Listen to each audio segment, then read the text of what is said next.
Stéphane, le maître de midi actuel, s'est installé depuis 136 jours sur le plateau des 12 coups de midi. Forcément, le champion de Jean-Luc Reichmann se sent assez à l'aise pour confesser de drôles d'anecdotes à l'animateur. Stéphane se lâche de plus en plus dans les 12 coups de midi. Le maître de midi, aux 136 participations et 533 943 € de gains et de cadeaux, semble totalement à son aise sur le plateau du jeu. Et en plus d'être doté d'une grande culture générale, le candidat sait amuser les fans et l'animateur du programme.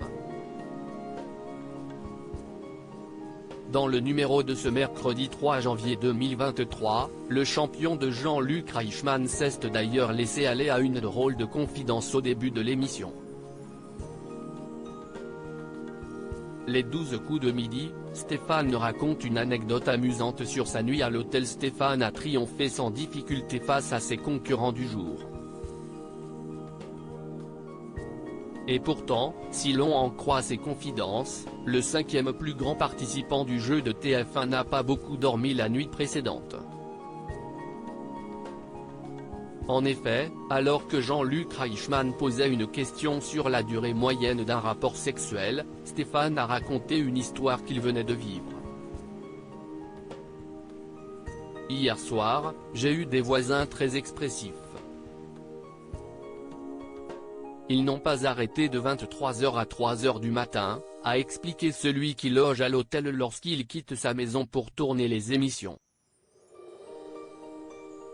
Hilar, le joueur en a ensuite remis une couche, causant les rires sur le plateau. Ils ont beaucoup donné. Je peux vous dire que madame était très contente. Le maître de midi continue son parcours incroyable dans le jeu de TF1. Stéphane avait manqué de peu de perdre son coup fatal ce lundi 2 janvier.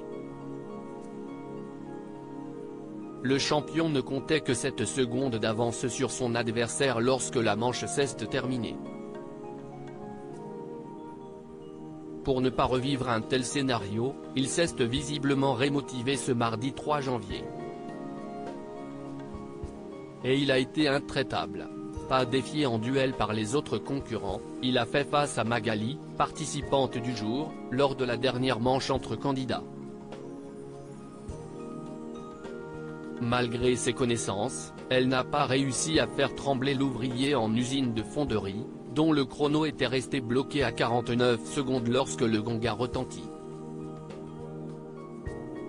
Malheureusement pour l'heureux propriétaire de 5 voitures, le coup de maître s'est moins bien passé avec une erreur réduisant ses gains du jour à 500 €.